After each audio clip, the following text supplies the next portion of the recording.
You do way better than that. Good evening. Thank you very much. That's fun. I wish you could come everywhere with me. I want to thank everybody for coming out. A lot of people to thank for this. First of all, the school system for working with us and letting us have this in Memorial Gymnasium, which turned 90 years today. Not today, sorry. 90 years this year. So we're celebrating that. We're obviously celebrating Milan, who, if you didn't know, in 53 and 54 actually won the regional championship in this building. Don't clap so much yet. They beat Rushville in the morning game, so let's be upset about that at least a little.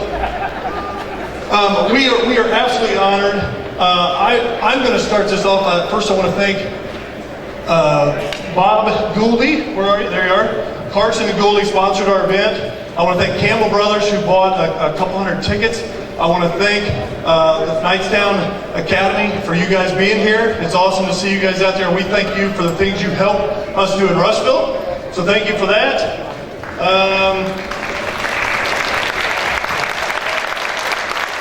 But more than anything, I'm just going to tell you right now, I don't think it took this to get you all here. It sounds like Chris has got great relationships and you guys decided to come, but I'm telling you, I would have been like this in front of you, begging you to come to Rushville, and thankfully I didn't have to do that. We are so honored to have members of the Hickory staff or team, and also Milan. What I want to thank, though, more than anything is this man I'm getting ready to hand the microphone to, and that's Chris May. Chris May is the executive director of the Indiana Basketball Hall of Fame. He is the keeper of what makes our state famous. And he does a great job. He's from Rushville originally. We're so glad he was here, and we're so glad he partnered with us. Ladies and gentlemen, Chris May.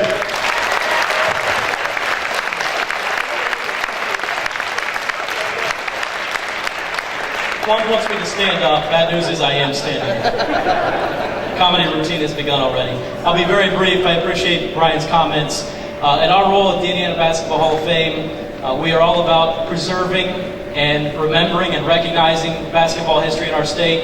And I can't think of an event that would do that more appropriately than with these gentlemen here tonight and in this venue. And so we're going to have some great stories. We're going to learn some new things, I'm sure.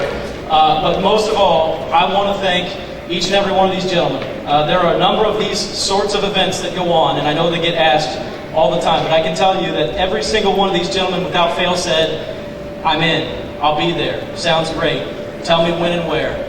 I might have been slightly disappointed. The first one I approached was Angelo.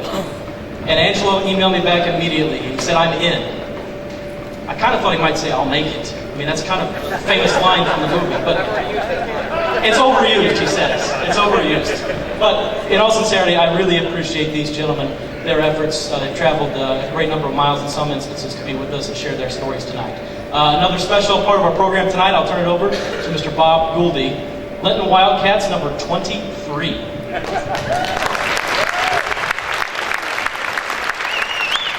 Thank you all for being here tonight. This is a really big deal. When Brian Sheehan and Mayor Pavey came to me, they said, would you be willing to sponsor this event? How could I possibly say no when I was actually in the movie?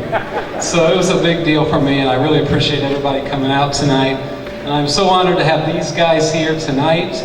I mean, these guys are basketball legends in my mind. We got the writer, we got Bobby Plum, Ray Kraft. I mean, how cool is this in Rushville? So let's give all these guys a big hand.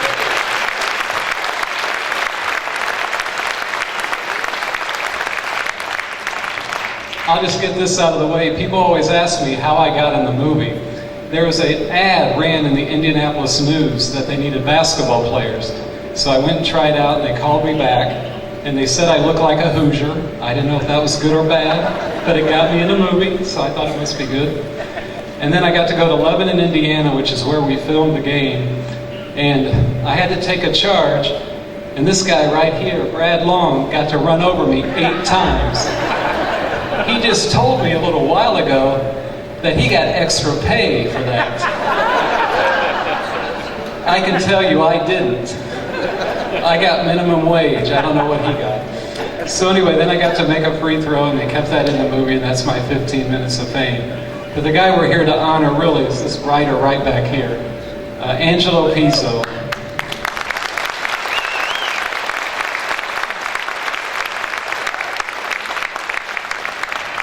he and I agreed tonight that we would both wear our Linton Wildcats blue. He came through for me. Actually, he didn't. But anyway, he's a graduate of Indiana University. He went to the University of Southern California Film School. He got a master's there. He wrote the Hoosiers screenplay. He wrote Rudy. He's a film producer. He's very gifted. He's got a Sagamore of the Wabash. He also is in the Indiana Basketball Hall of Fame, and he certainly belongs there, a 2013 inductee. So it's with great honor I get to introduce this man, but I want to talk real briefly about Hoosiers because this is one scene that I have to emphasize tonight. It's the scene when the town has a meeting to decide Coach Dale's fate, and everybody in the town is there. And to me, that is one of the best scenes in cinematic history because I love it when they have a vote and Coach Dale is voted out, and then they say, let's vote again. And then Rollin, the assistant coach, says, Coach stays. Every time I see that, it moves me. I mean, I either get tears in my eyes or I get chills, but that was such a gifted piece of writing, and I love that scene. And when you see it tonight, just remember this guy made it happen. So 2 Academy Award nominations, one for Dennis Hopper for Best Supporting Actor. The musical score got a nomination. Unfortunately, they didn't win.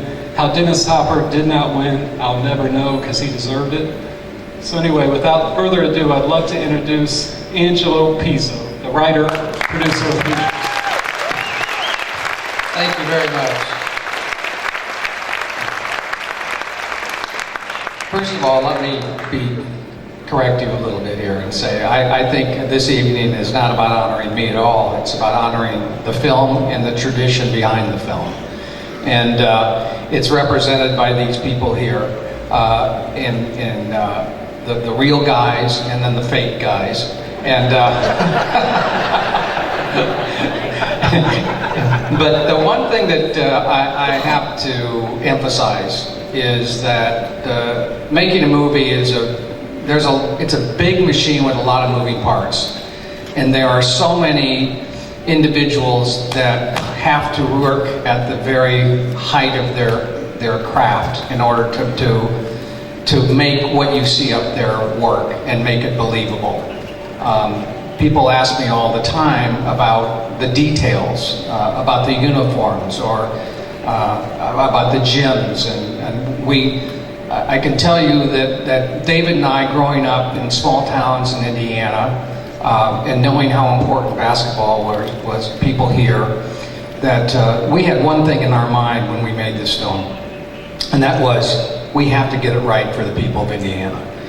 We knew that if we had a movie that was successful nationally and failed here in Indiana of credibility, if we didn't sell this as the authentic thing, as the real thing, then we had failed. That was our charge. So we emphasized to all the head of the crews when we hired them, we have to do it like it happened. We have to do it, I'll give you an example. Our costume designer did research on trying to find fabric for the uniform. And she said, well, they don't make that fabric anymore, so we're going to have to go with something more contemporary. So we did some mock-ups, and they looked like contemporary uniforms, and we said it's not good enough. So she did about a month worth of research and finally found a company that was still manufacturing the same type of fabric that they used in their uniforms back in the 50s.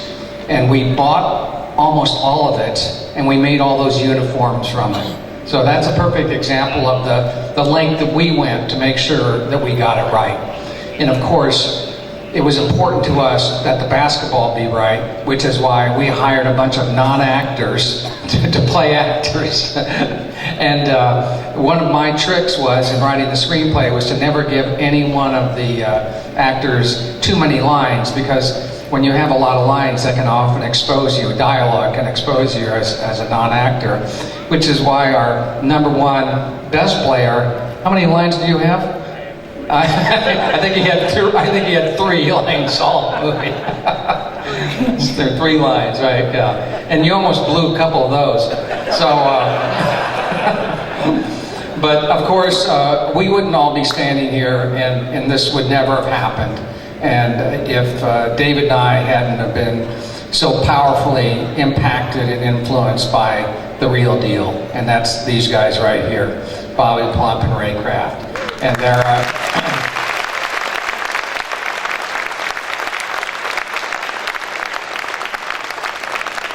absolutely.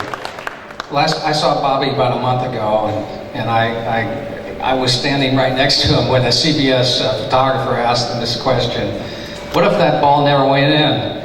And go ahead. I told him, I said, if that ball didn't go in, you sure as hell wouldn't be standing here talking to me. And I wouldn't be standing here either.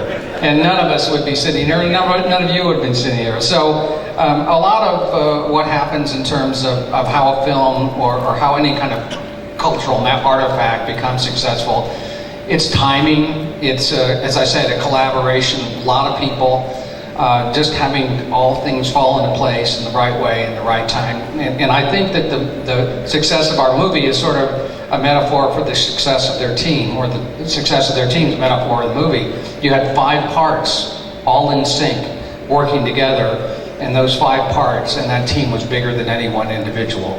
And the same thing can be said about our film. So I'll just make a couple more comments, and I don't know if I'm the MC or not here, but I'm gonna I can start asking you guys questions here. But people ask me all the time, did I ever expect this thing to go on as long as it has? Now it's 30 years, which is hard to believe. And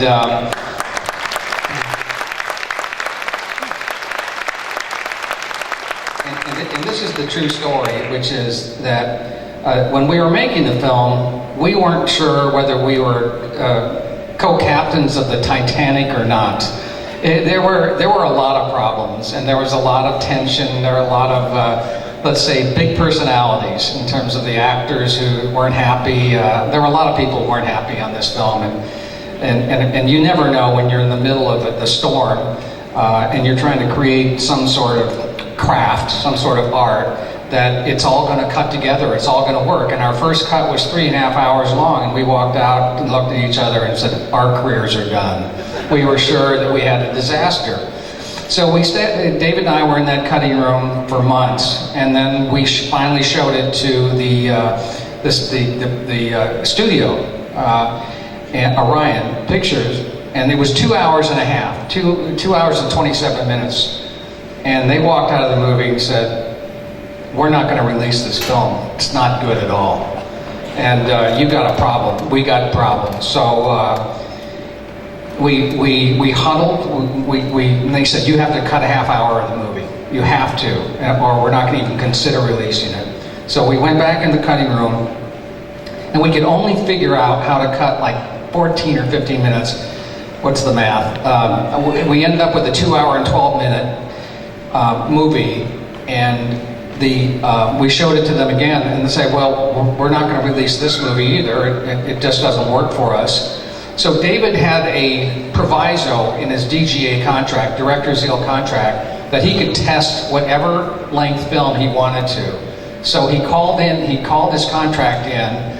So Orion Pictures was forced to test this movie, and we tested it in Irvine, California, with a bunch of, I would say, shopping center. We called as many, we handed out passes to people in the Irvine shopping center, and they came in and we screened the film, and we knew while the film was going, it was working, because at the end of the film, people stood up and they cheered for 5 minutes after the movie, and then they scored the film. Everybody's handed a test score, and it turned out to be the highest testing film in Orion history. So now, so at that point, the head of the president of the company said, "You're still not going to release a 2 hour and 12 minute movie. Cut another 10 minutes out." So we ended up finally cutting that 10 minutes out, and then they said, "Well, we don't really believe that anybody outside of Indiana will really be interested in this, even though we had this great test." And so he said, okay, you can open in Indiana, and we'll run it from Thanksgiving to Christmas. And if you don't do the certain number, you're not going to get a national release. So David and I came back a month before we opened in Thanksgiving of 1986. We went to every radio station, newspaper office that we could find and to talk about the movie and urge people to come that first weekend. But in the course of doing that, we had to finally show it to people of Indiana. And when I say the people of Indiana, it was a selected group. There was about 20 people. And I was more nervous about that screening than any other screening. We had Lieutenant Governor Mutz, we had Mayor Hudnut, we had a number of different officials from the film office, but most importantly, we had this guy. And and David and I looked at each other when he walked in, and we said, if he doesn't like it, we're in trouble. So when we walked out of that movie, it's like we were waiting for Bobby to come over to us. And you remember that, Bobby? I'll recount it. You can recount it. He came over and he put his arms around me. He hugged me. He said, "You got it right. You got it right." Remember that? I remember that very well. In fact, I told him that the Indianapolis Star had asked me that they knew we were going to be there to write an article. And back then, you had these little slim things and you wrote on them. And the first scene, I wrote 2 sentences. I became so engrossed in the movie, I didn't write anymore, and I had to write it from memory. But I do remember that coming over, and you did get it right. You guys did one fantastic job. Oh, thank you. Now, Ray, you were there too. Were you there at that screening? You weren't that screening. But anyway, so I can't tell you how much that meant to us, that he gave us the thumbs up, that we got it right. So the answer to the question of did I think it would sustain 30 years, I didn't think we were going to get a national release. So it was a miracle, and I think the continuation of people still talking about and having events like this, we scratch our heads. We can't believe that we're still here seeing each other all the time. It's a minor miracle, I must tell you. It is. So I don't want to dominate all the talking here. So okay. I want to say one more thing, that it has lived for 30 years and it will continue living. 2 months ago, I don't know if you know this story, I got a one-page letter from a gentleman asking me it was a young fellow, asking me for an autograph. It was from France. That's how much this movie has made globally. When the World Games was here in Indianapolis, 2001 or 3, something like one of those years, Spain had never qualified for the World Games. They qualified. A national writer from Spain asked if he could come out to my restaurant and interview me, and I said, sure. He brought a couple of players with him. In the middle of that interview, he pointed at me and he said, you're the reason, this player said, you're the reason I started playing basketball. And I said, wait a minute, what do you, he said, yeah, I saw that movie, Hoosiers. I knew it was based on a real story. I looked up your history. I became interested, and here I am at the World Games. That's the effect this movie has had. That's great. Angela, let's What's that? we're going to try this, see if we can avoid any feedback.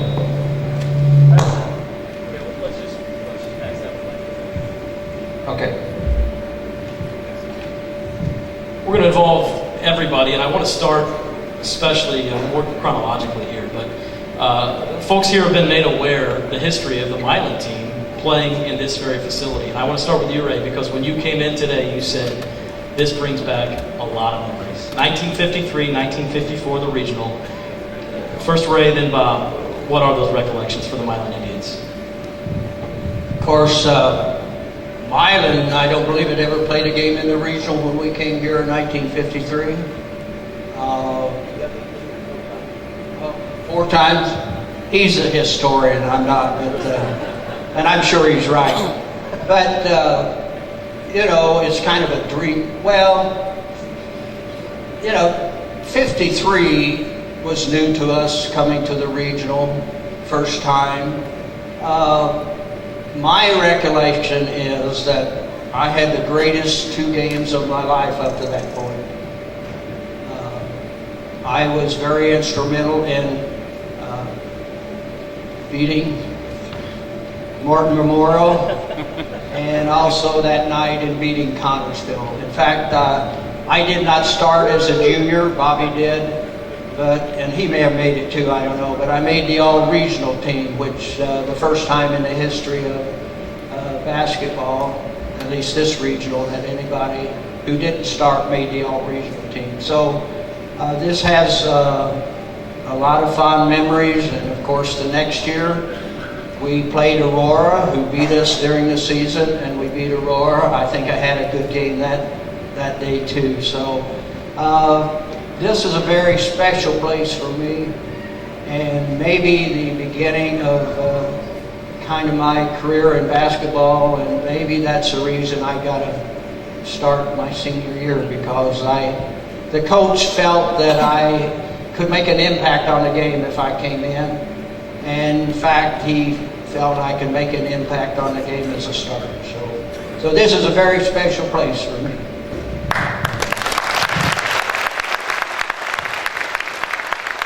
Bob, you relived this story a number of times. There were a couple of chuckles when Ray mentioned Mort Memorial. Fill us all in, please. Well, this has, obviously, as Ray said, this has special memories for all of our team. Milan had been to the regional 4 different times, 32, 33, 36, and 46. They were always defeated the first game. So in 1953, when we played Morton Memorial, that was the first victory Milan had ever had in a regional game. And to give you an idea of the excitement of the people at Milan, after that game was over, back then, people came, they had coats and ties and things. 4 fans from Milan showered with us fully clothed after that game. Now, we all know that the timer forgot to start the clock. Actually, he didn't forget it. It was kicked out of the socket. I was given a speech at a Sigma Chi luncheon about 30 years ago, and I told the story. We were behind 9 points with 1 minute and 48 seconds to go. Now that's a lot of points and no 3-point play.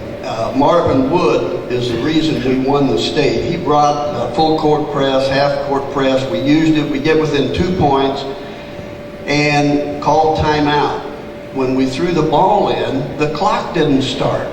And people were screaming, throwing things on the floor. They had coins were coming down. I think Trook picked up 50 cents.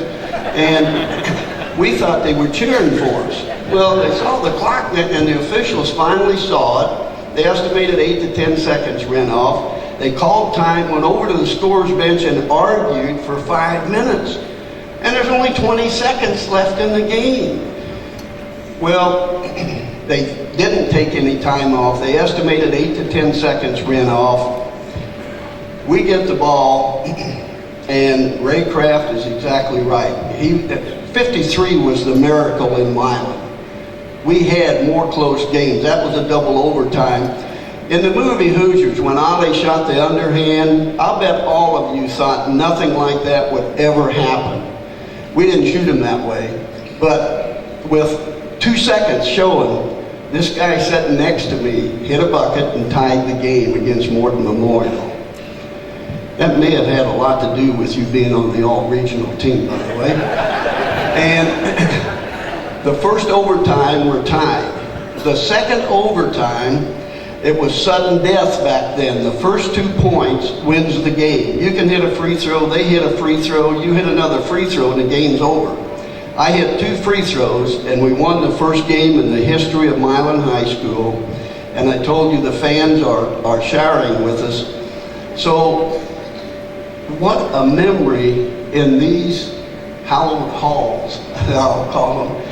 By the way, it seemed a lot bigger when we were back in Milan when we came here. And then that night we beat Connersville by 2 points. We had an overtime game in the first game of the semi-state. So a lot of that move just like the movie Hoosiers did. But I'm glad they made the movie the way they did instead of after what actually happened, because they made a great movie. So memories, when you can win the first regional game in the history of your school, that is just, I mean, it's unbelievable. And the rest of those games, going to the Final Four, never having won a game in the regional and coming from a small school, that created a lot of the excitement. So I'm getting cut off, so I'm going to stop this, and I'll give it to Ray.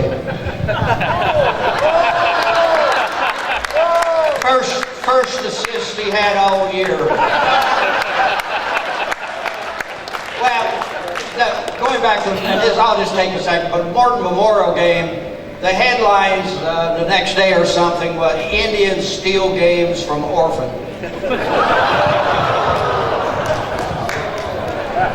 You did. So there's some background, obviously, with Milan playing on this very floor in this very gym. The scorer by the timer was Ernie Cap Privet from Rushville, Indiana. He came up after that Sigma Chi luncheon thing, and he said, "I'm the timer." I said, "What happened?" He said, "The plug was kicked out of the socket." And I said, "Did a guy from Milan happen to be sitting next to you?"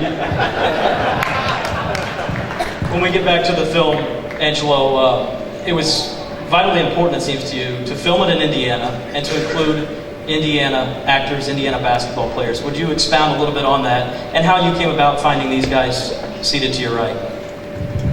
Well, it was actually, there was one production company that offered to make the film, but the dollar exchange rate and the tax credits in Canada were so good, they insisted we shoot it in Canada, and we walked away from that company rather than not shoot it in Indiana. So we said we'd either shoot it in Indiana or never not shoot it at all. So that was obviously critical, and the other thing that we planned for and we insisted upon, and what has ruined so many sports films for us and for other people, is when you hire actors who clearly can't play. So we wanted to hire real high school basketball players, and that was critical, and that's why I wrote the dialogue part so small. Now what we did was we had an open audition in Indianapolis, and we had Tom Abernathy from the 1976 Indiana National Championship Hoosiers there as a consultant. We had Don Strategos, who is kind of our coach and a basketball coordinator, and David and I. And what we decided to do was to look at the players and watch how they not only how they played as basketball players and how they looked. We didn't want to read them. We didn't want to audition them. We didn't want to have our hearts broken by somebody being just so perfect as the actor, but they couldn't play. So all these guys on my right, except Morris, went through the open tryout. And I think we had 600 or 700. Do you remember how many were there? More than that? What? 800. Okay. It was a long time ago, guys. And we narrowed it down. I think our first cut was 70, and then we started bringing them into the rooms, and we started to audition them. And it was a process of about 2 weeks when we started narrowing and narrowing and narrowing, and we ended up with our core 8 guys. Now, how Maris, why he wasn't part of that, is he didn't try out. I'll let you tell. Like they said, they had the open auditions, and I remember hearing on the news that there was 2 days of open casting, and they were looking for people under the age of 22 or 23, I think, and you had to be 6'2" or under or something like that. So I wasn't going to go.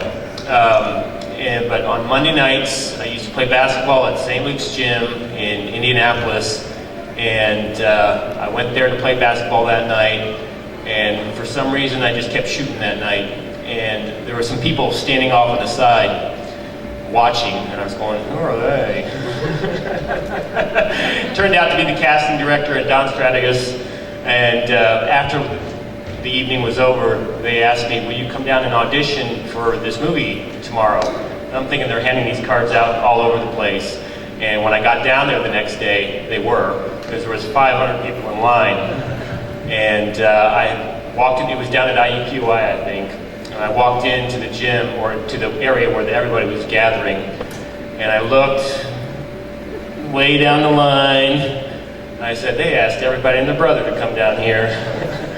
And I stood there for about 5 minutes and I go, I'm gonna leave. And right then, Ken Carlson, casting director, walked out of the door, saw me, and took me in and auditioned me right then and there, so I didn't have to wait in line, thank God. And after that, I read, I think, one time, and sat around for about a couple of weeks, and that was it. Thank God. You gotta believe in fate. I'm going to follow up on this. A couple of scenes I'd like you to fill us in on the background. Obviously, the final game, the final shot. We want to hear the story of how that went down and seeing it, the filming at Butler Fieldhouse. But also, there's the scene where you and Gene Hackman are on the dirt court shooting baskets, and you nail shot after shot after shot. Tell us a little bit about both those scenes. I think that dirt court scene was, I think, prior to that, we had just shot basketball scenes, and this was going to be my first scene with Gene Hackman. And I was very, very nervous, incredibly nervous. And it was getting later in the day, it was kind of starting to rain a little bit, and I was praying it would rain harder and get dark. But they ended up shooting it, and I just remember just shooting, I think that wide shot, I think we did in one take. And I just remember not listening to a word he said and just shooting baskets. I mean, I don't even know what he said. And then finally, when he said his last words, I thought the scene was done. And I ended up stopped concentrating, and I missed the last shot, and they ended up using it, and it kind of worked. So that was fun. And thank God it was over. Let me add a couple of things to that. And that one is that, in fact, that's true. He was dead-eye that day. But he had a little help. We deflated the basketball. If you notice, he's like, dribbling it really hard. And we loosened the rim. So, very forgiving all the way around, right? Yeah, we could have kept that secret. But, I mean, I was in hard shoes and a dirt court, so I had a few things going against me. Evens out in the end. Go ahead, you want to ask about it? The final scene. Explain to us how that played out, how that was filmed. Oh, Hinkle Fieldhouse. Oh my goodness. That was, I remember practicing because I knew where Bobby took the last shot from, and we wanted to get that right. We wanted to shoot it from the same spot. And in practice, I just kept missing it and missing and missing. And I remember, I didn't find out this till years later, that Mr. Hackman came up to Angelo and director and said, "You got to move him closer." Yeah, he was actually upset that I could not make this shot in practice, and but they were adamant. They said, "No, he's going to do it from that part of the top of the key there." And right before we filmed, right before they were going to shoot it, the casting director, his name is Ken Carlson, came up to me, and he knew pretty much nothing about basketball. I mean, he didn't play basketball. I mean, he just watched it, and he took me aside and he said, "You're not looking at the basket." And I just remember focusing on that and focusing on the basket when we started shooting the scene. And the guy guarding me, I swear he was going to block my shot when I went up for it, and ended up going in. And thank goodness. And I remember these guys coming up to me and saying, "You're going to remember that the rest of your life." Let me add one thing. It's really important. I think that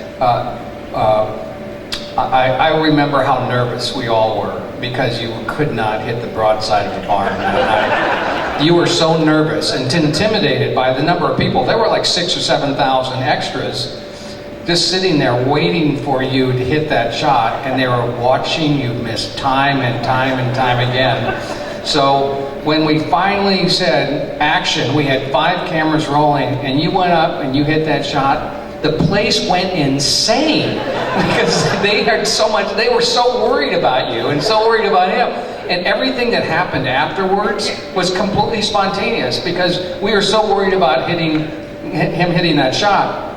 We'd not told anybody what to do afterwards. So it was like everything was totally spontaneous. The guys, the losing team going down the floor and hitting their hands on the floor, and the cheerleaders hugging each other. All of that stuff was completely unplanned.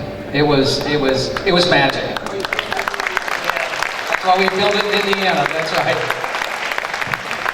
I'm going to come down to you, Brad. Two-part question here. One is set up the scene for us, your tryouts, your involvement early on, any anxiety, any trepidation. And then getting back to what we talked with Angelo about, involving Indiana players, including your dad, Gary, who's in the front row in the film as well. Tell us about that story, if you would. Yeah, I tell people all the time that I think 800 was the number that I was told the people that tried out. And I really give credit to David and Angelo. There's 2 ways you can go when you do a sports movie. You can hire actors and hope they can play basketball, or you can hire basketball players and hope they can act. And they took the second route. And I played Jacob Marley and Scrooge in the 5th grade. That was my acting resume. That's all I had ever done. So, they took a big chance on us. But it was just one of those things where we each, I think, kind of fit a character they were looking for. And then, just one of those things where, as Angelo said, they didn't give us too many lines. One of the things that David said to me, and Angelo both, was the art of acting is not acting. It's just kind of being yourself. And we kind of took that to heart, didn't think too much about it. As far as my dad, who's sitting right down here, Gary Long. Stand up, Dad. Yeah. Dad played in this gym as well. He played for Shelbyville High School, went on to play at IU. He was in Walt Bellamy's class, won the Big Ten medal, can tell you some stories about some IU stuff. But Angelo came to me one day and had found out that this was my father.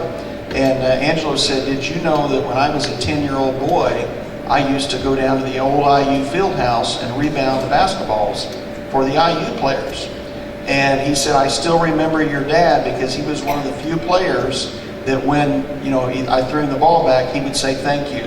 So, Dad, you had good manners even back then. But Angelo said to me, how would your dad like to be in the film? And I thought, well, I'll ask him and see. And so, kind of 6 degrees of separation here, he ended up calling Dad. Dad was the Linton coach who coached Bob. Yeah, and I understand you're saying he was your mentor after all these years. Yeah, that's pretty cool. But anyway, so that was my dad's involvement in the movie. But just, a lucky break experience to be in the movie. I've said this line many times, but I'll say it again. Entertainment Tonight came out and interviewed Gene Hackman at Hinkle Fieldhouse. And I never forget, he told John Tesh and Mary Hart, he said, these are the best extras I've ever worked with in any movie. He said, only in Indiana can you get 8,000 people to come out and cheer for a fake basketball game. And I think that is so true, and it's a tribute to Indiana. So.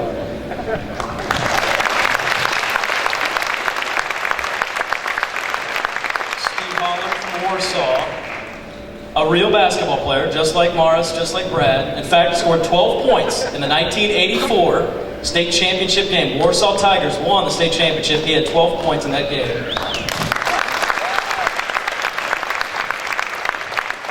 2 years removed from a state championship. You're a freshman, I believe, at DePaul University. And how does this all come about for you? Well, thank you. We all have been at a lot of these events together, and it's fun. I will say this one so far is one of the most well-run, great joy. My first time in Rushville, so thank you all fans. I think it's cool to be visiting, so thank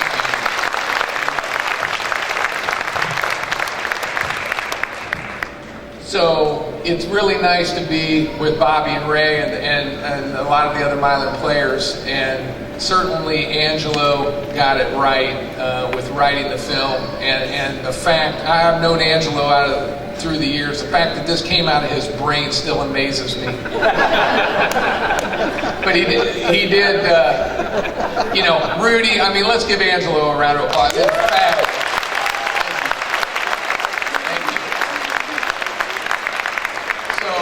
I have been a little, this is 30 years, Brad? 30 years. Morris? I've been a little, I've had this held in me. And I'll answer your question in a minute. I've been a little angry for 30 years. But it finally released tonight in the autograph line. It's released out of me. Angelo gave me the name Rade. R-A-D-E. And I don't know where he found it. I don't know how he came up with it. But I've been stuck with it for 30 years. I could have been Jimmy. I could have been Ollie. I could have been Buddy, but no, I'm Rade. Actually, I was Wit originally, and then they switched because I must have been a little cantankerous, and I was originally casted as Wit and got the part of Rade. But it all came circle, and where I'm going with the story, tonight in the autograph line, there's somebody out here that has a new young baby. And he and his wife named that baby Rade. Can he stand up? I don't know where he is. Right there they are. So, Angelo, I am no longer mad at you. Thank you. It took 30 years, but I feel better. So I will answer your question now. I think one of the neatest things, and certainly one of the parts I was proud of being with these guys, and I hope the Milan guys were appreciative of, is they did have players, hopefully, that could play basketball. Matter of fact, I was blessed enough to play for Warsaw. We did play in the state finals.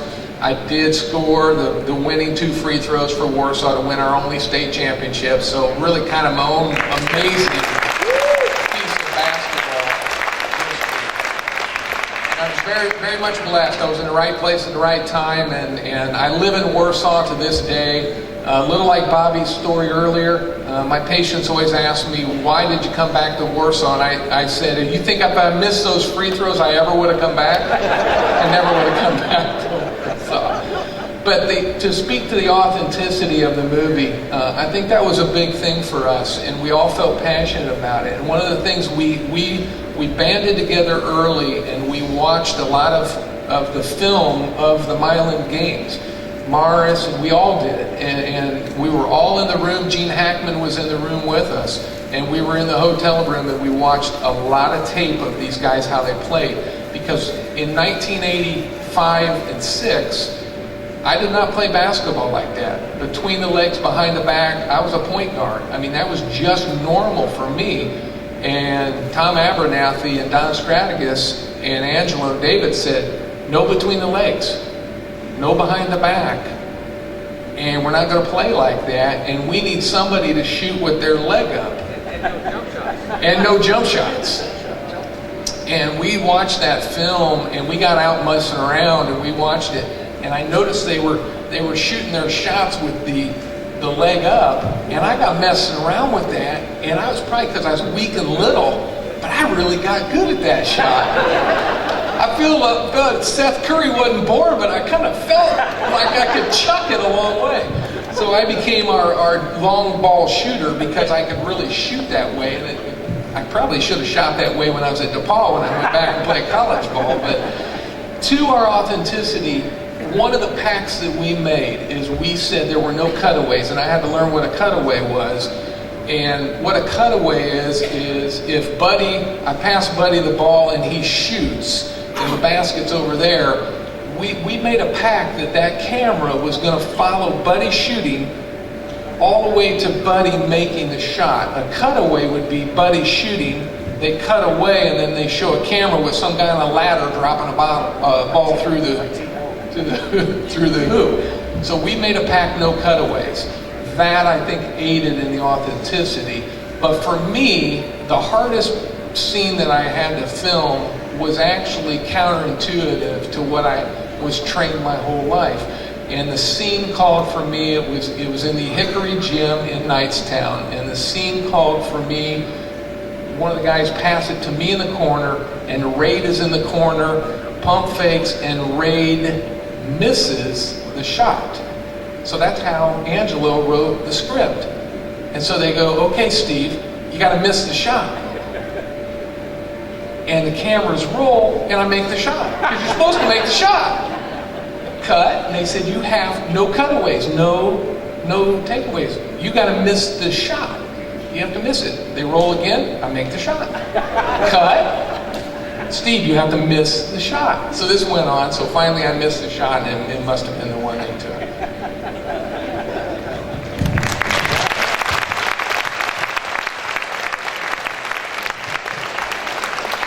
Not to be overlooked, Ray Kraft, a member of the Milan team, also in the movie Hoosiers. We're going to run the mic back down the line here, guys. If you would, a favorite scene, a favorite line. Do you ever watch the movie? How frequently do you catch it on TV? Anything like that, if you would. Okay, you've heard enough from me, so I'll be quick.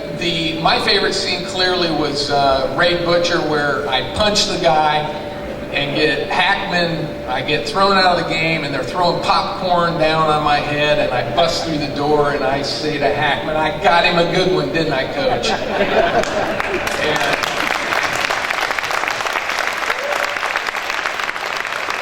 And Angelo will have to verify this, but as far as I remember 30 years ago, there was some kind of rule where every scene was filmed 2 or 3 times, and it was for insurance reasons. Is that about accurate? Yes and no. Roughly. But I remember they filmed that scene once, and it must have been late in the day, and I remember them saying, we're going to take one more take on this one, and that's it. And I remember it ticking me off, because I knew that meant that scene's getting cut. So we busted through that door that second time, and I didn't really care what the line sounded like, so I really just cocked it off really smart and brash-like. And David Anspaugh told me later that it was perfect. That's the one that they took, because I was being an idiot and sounded like Ray Butcher. Well, I'm going to cheat a little bit. I'm going to give you a favorite story, a favorite scene, and a favorite line. I'll be brief. My favorite story, there's several, but I love this story, and Angelo's heard this before. The attention that they paid to detail was critical, and I really give them a lot of credit. They really made an authentic movie. And the story I always like to tell is, I think we were filming maybe in Lebanon, Bob, in Memory Hall, with you guys, the Linton Group. And the extras that I talked about earlier would sit in the audience for hours, and they clap and scream, and get thirsty. So the production crew would pass out soft drinks to them, Coke, 7-Up, Pepsi. They'd take a drink, they'd set their can down beside it. Well, after about 20 minutes or so of filming, I think it was Angelo came running out and said, cut, cut, cut. We got to start all over again. I've given you a hint. Does anybody know why we had to redo those scenes? Cans. You said it. They did not have aluminum cans in 1952. They hadn't invented them yet. They had the old glass Coke bottles. So they flew out old Coke bottles and redid those scenes. I've always been impressed by that story. My favorite scene probably is the hospital scene with Everett. I just really like that scene. I think it's genuine. It's when he goes in, Dennis Hopper, Coach Shooter is drying up, Wishart Hospital, that's where they filmed it, and I understand that some of the crew that were at that filming really broke them up. I guess it was a really emotional scene, but I just felt like it was really well done. And it shows how much Indiana basketball meant to a guy in a hospital drying up. Had the little Philco radio. I mean, I just love that scene. And then probably my single favorite line, I don't know if I've ever told you this, probably is when Gene walks up for his first game and says, welcome to Indiana basketball. That encapsulates to me everything about the movie. So there's my 3.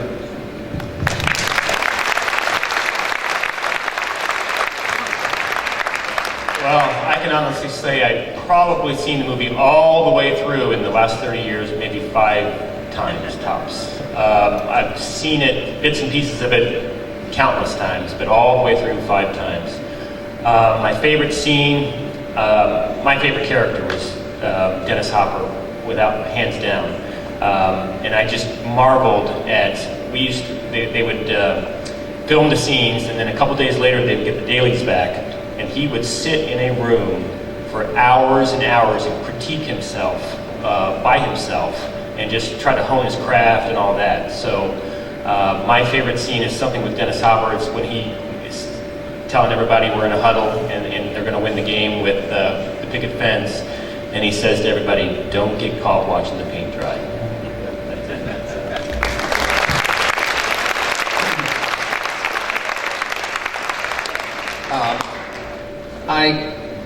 There were a lot of events after we had our national release. We had so many different screenings. There were publicity screenings, marketing screenings. By the time, I remember David and I talked to each other, by the time our last screening was finished, we said, I don't think I can ever watch this movie ever again. We were burned out on it. And it probably took another 10 years. I think it was our 10-year reunion, and we watched it at the Indianapolis Theater. And, right? That was it, yeah, downtown. And so that was the first time since the movie came out. Then I didn't see it during our 20-year reunion, but I did see it there. Indiana University opened their IU Cinema there, and one of the first programs they had was to show both Rudy and Hoosiers, and we were curious about, they had the state-of-the-art equipment, and it was really, we had, both David and I had some friends there. We planned to look at, see how it looked and with this new projection. It was called the 5K projection system, and we were going to then walk out and go have dinner, and then come back and do Q&A afterwards. So we sit and watch the opening credits. And we're so blown away by how amazing it looked. I'm not talking about, we're not bragging about how great it looked, but we were seeing details in the film stock that we had never noticed before. And one of the things that got us, and it's both good and bad. I mean, now that things are not blurry, everything is in sharp and in focus, including deep focus. You remember the opening scene when Gene is driving by a barn and these two guys are shooting baskets? Well, for the first time we noticed how terrible they were. They were just really bad basketball players. And we were like, oh my God, how did we let that happen? But we ended up watching the whole movie, and we looked at it in a different kind of way. And that's the last time I've seen it. That was about 8 years ago. As far as my favorite scene, I've been asked that question before, and I have a sort of a stock answer. It's like a parent being asked which one of their kids they like the best. It's not fair. They're all my children, and I love them all, and I have a deep affection for them all, and very strong feelings. And I connect my feelings a lot, not with the characters, but with the actors and the experience. I remember so much about what we went through to get every single shot, and the difficulties and the challenges, and how many people came together in this amazing collaborative effort.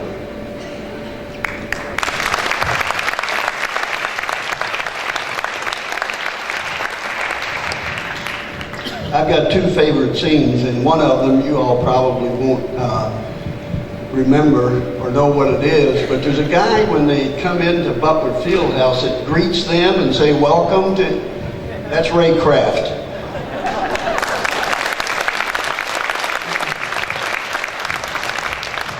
By the way, we told him he shouldn't quit his day job either. The other favorite, obviously, one of my favorite scenes, and I've told Maris this a number of times, it's his last shot. And it is exactly what happened in real life. And I told him that I wished I had as good a stroke as he did and as good looking as he was. And my favorite line is what he just said. When Dennis Hopper says, don't get caught watching the paint dry. That was dramatic. Did a great thing. Another favorite scene, by the way, was when they measured the thing. We didn't do that, but that was a great scene.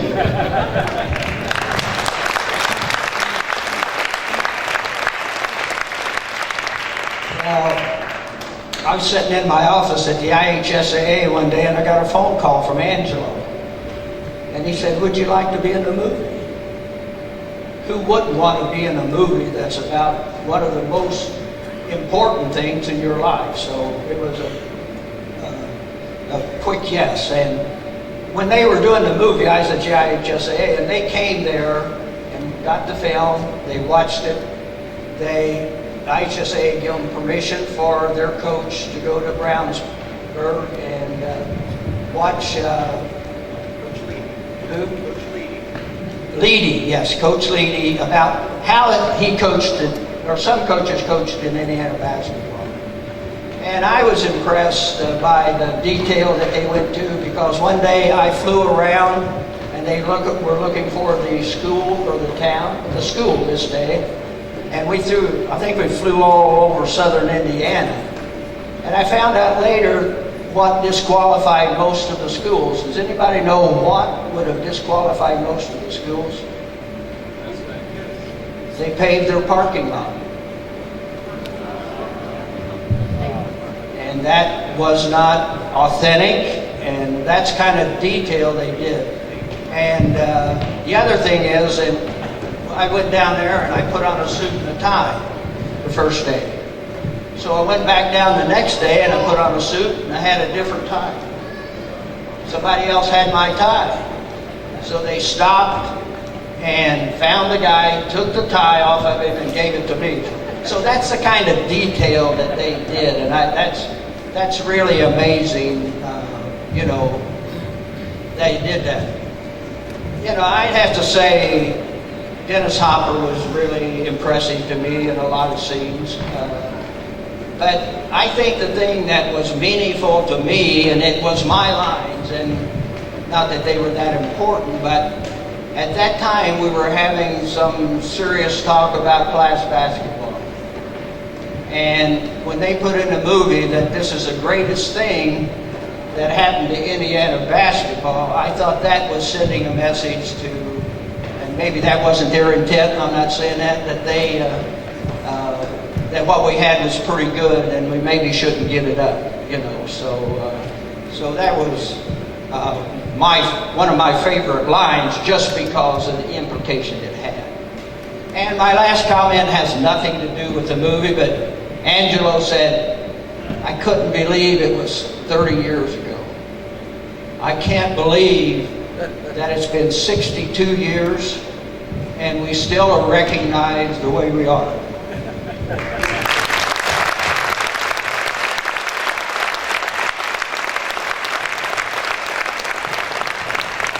Thank you.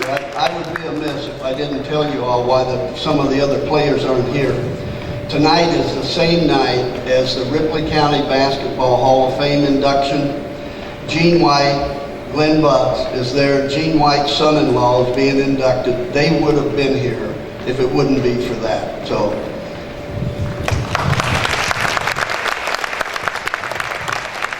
I'll apologize to my family on the front row because they've heard me say this time and time again, but my all-time favorite line is Dennis Hopper when he's up in his house and he tells Coach Dale, I know everything there is to know about the greatest game ever invented.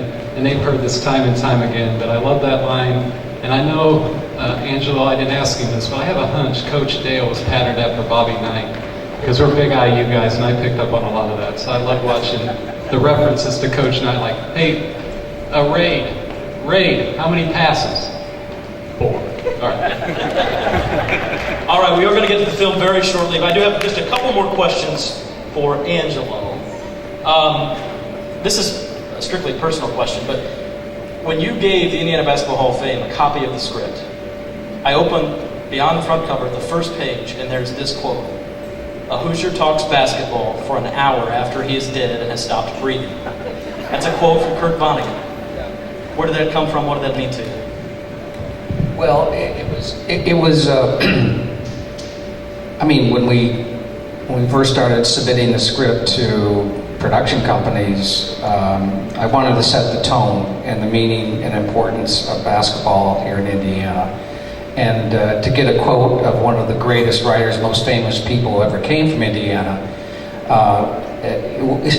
Really wanted to kind of create what was to come. So that was really what they call an indication of what you're about to read. So, let me ask you, somebody made sure I asked you this one. In the movie, George, as Norman Dale's coming in and establishing his program, George says, look, mister, there's two kinds of dumb. A guy that gets naked and runs out in the snow and barks to the moon, and a guy who does the same thing in my living room. Did you know a guy like that? Where does that come from? I have to tell you, I've been asked questions about where did that line come from, or where did that scene come from. That was 35 years ago I wrote that script. I don't remember where I lived 35 years ago. I honestly don't remember just about anything about, I can tell you one thing. That Bobby mentioned the scene where they do the tape measure and the same distance and so on and so forth. Now, that was added to the script later. That wasn't originally in the script because when we were doing research and looking for gems, and we walked into Hinkle Fieldhouse for the first time, I don't remember who it was, but somebody told us that story, and I thought that's what I thought would make a great scene. So that's probably the only scene that I remember where it came from. By the way, I wanted these guys were talking about, I wanted to add one more thing about the players. Now, you would think, it'll be really easy to cast Ollie because Ollie can't play at all. Well, everybody who showed up, just about everybody who showed up in the tryout could play. So we didn't really have a choice of just, pulling somebody off the street. And, certainly Wade Skank certainly looked like a Hoosier and really was a Hoosier. But that guy could shoot and he could play. The most difficult thing for him was to learn how not to play, was to dribble it off his leg and these guys would have they would have horse contests all the time, and I remember him beating you on a regular basis, Steve. So according to Wade, and I think he may not be far off, he was one of the best shooters on the team. That's just a little sidelight. And one final piece, share with everybody, this is somewhat known, but the film, as was mentioned earlier, nominated for 2 Academy Awards. 1987, Oscars, Academy Awards show come about, and you're not there. Explain your love for basketball in this state.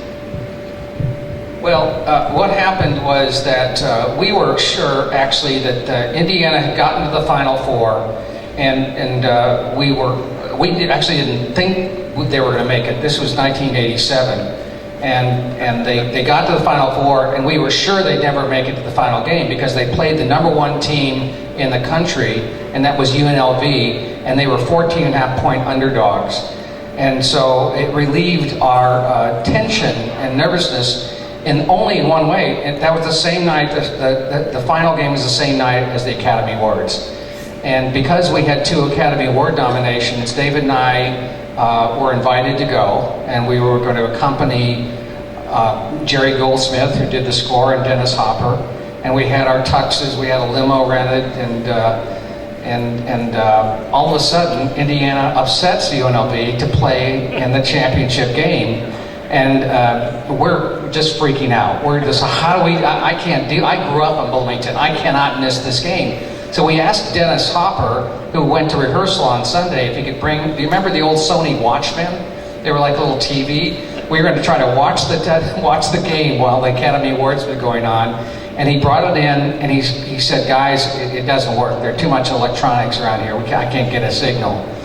So David and I went back and forth on what to do, and I'm not exaggerating. I literally had a sleepless night on Sunday night. And I got up the next morning, I called him, I said, David, I hope that we can come back, we'll be invited, we'll have movies that will be nominated again. I said, I can't not see this game. I'm not going.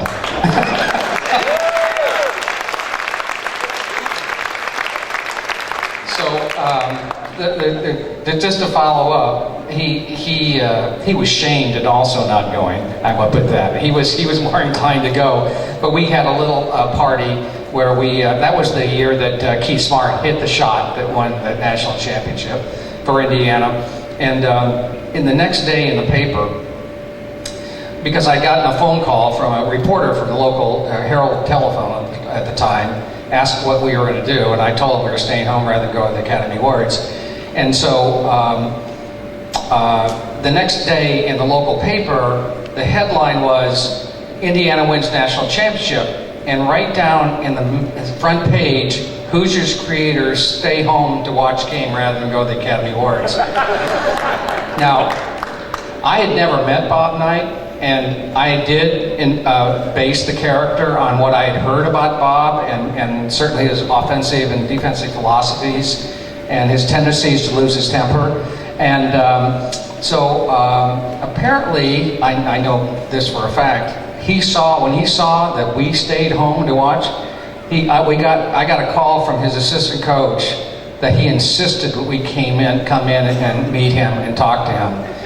And I became good friends with him and remained good friends with him for the next like 20 years.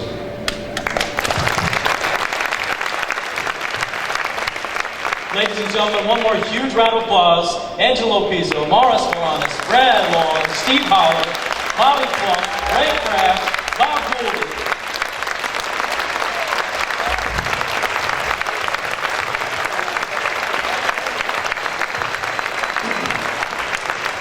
All right, to finish this up, we are going to let you take a quick intermission in a second, but I have a couple of things I wanted to say. One, I don't think we had Hilliard stuff, did we? It is over here. I think that was one of the things that made it so authentic and awesome for Indiana as well, is to hear the sportscasters that you heard on Channel 4. I mean, that was another great thing. Tom Carnegie. We also, I need to tell you something special. In college, I went on a first date with a girl. We went to see Rudy. And although Sheehan's Irish and I should track Notre Dame better than I should, I didn't know the Rudy story. So you can imagine my embarrassment when at the end of this thing, I am crying my eyes out at this amazing story, and this girl's looking at me like, what is wrong with this guy? But I'm just as big a fan as that. What a great movie. Something I want to say to Mr. Holler down here at the end. He's from Warsaw. City of Rushville just recently was named a stellar finalist. That is a competition for some pretty good dollars up at the State House. Well, our division is from 6,000 to 50,000, and Rushville is 6,303. What are you guys in Warsaw? Much bigger than that, right? And then we're also up against Shelbyville. Well, we are the Hoosier story, and we are going after that award. And I'm going to take the picture of you with me, and we are going to put it everywhere that you are for Rushville to get the stellar. Are you with me? Okay, I won't do that to you. I did find that interesting. But really, what a great foreshadowing, hopefully, that the little guy can do it in a division against big guys. So again, a huge thank you to you guys. And then I have to say, hopefully, I know you guys probably get out of here soon, but if you'll stay just long enough to watch opening credits so I can be next to you and cry my eyes out, I would enjoy that. We are now going to announce the raffle winners. I've got it over here, and then we've got 3 auction items real quick.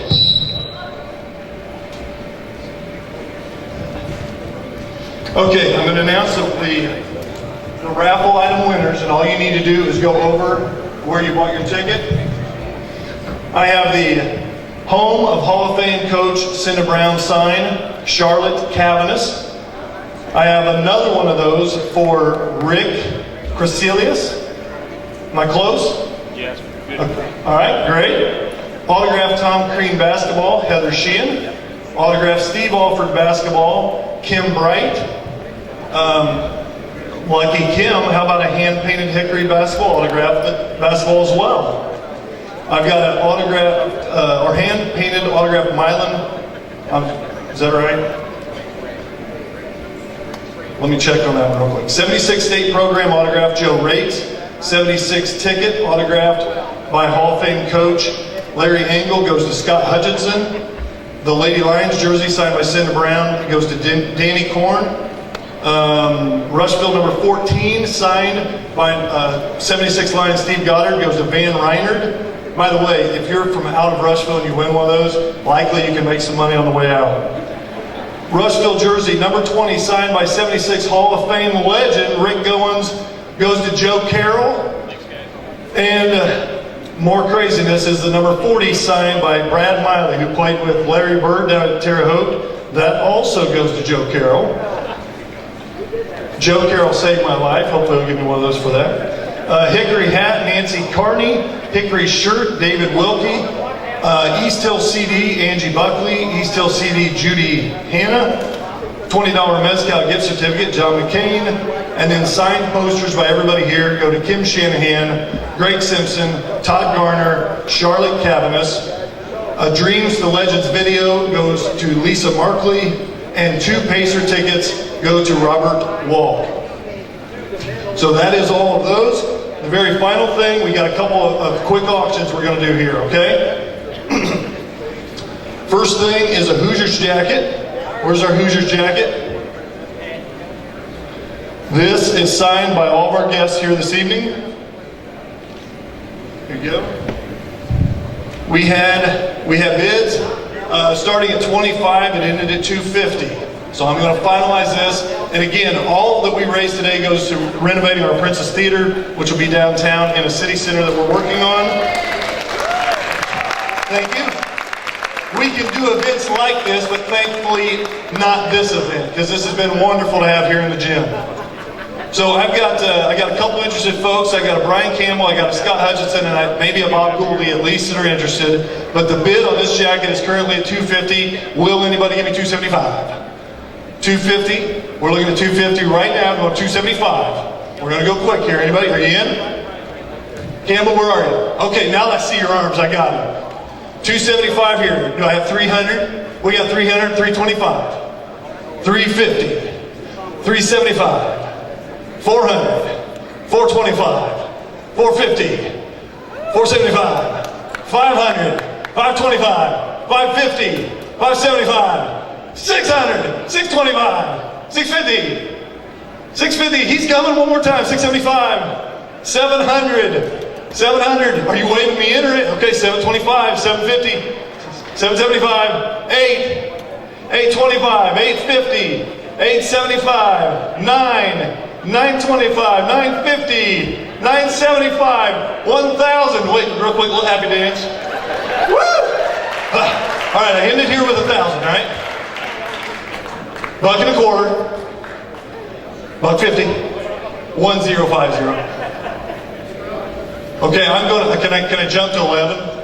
Okay, we got 11, how about 1150? 12, 1250, 13, 1350, 14, 1450, 15, 1550, 15. All right, anybody want in now?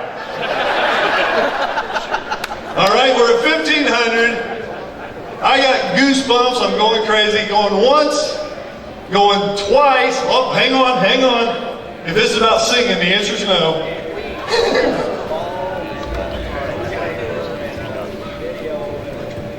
All right, I've got a deal here. We're going to work something.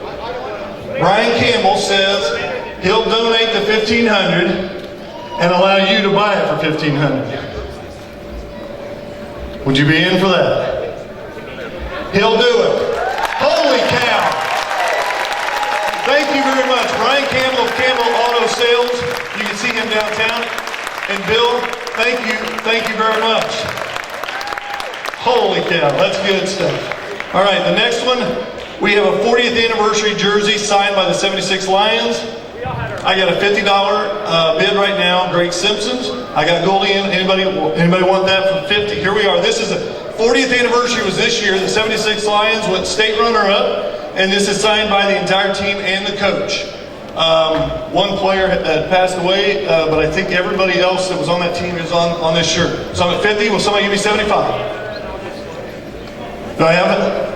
Oh my God, I think that's my son waving at me. Are you kidding me?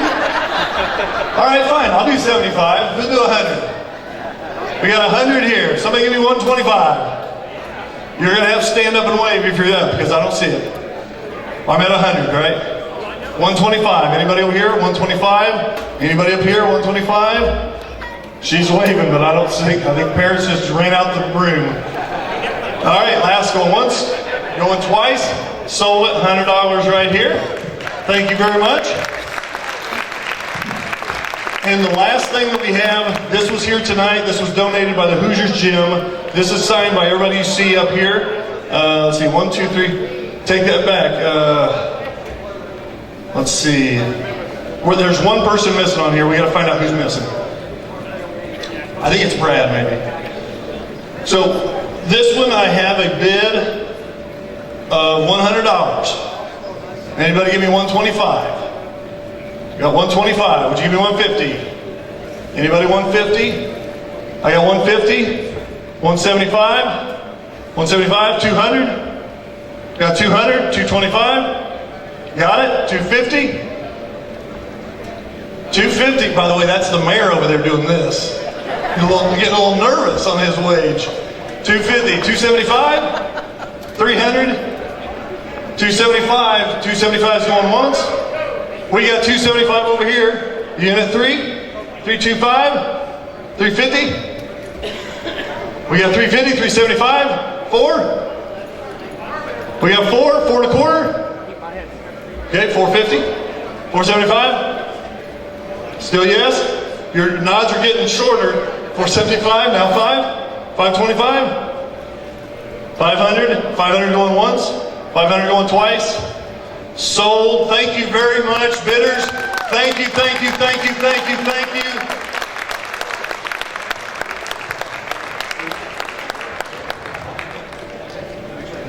Okay, we're going to have just a quick intermission for people that want to go to the restroom, get popcorn, all that. We'll truck in like 5-10 minutes. Start at 8:30. We'll start right at 8:30. Sorry about the delay, but I hope you are like me. Unbelievable. The Knightstown Gym does it every day of the week. The Milan Museum does it every day of the week. They keep this movie alive, and they've always kept it alive for me, but what a great honor to have these guys here and take that to the next level. Thank you all very much for coming to the program. Please stick around and see the movie. We'll see you in a few.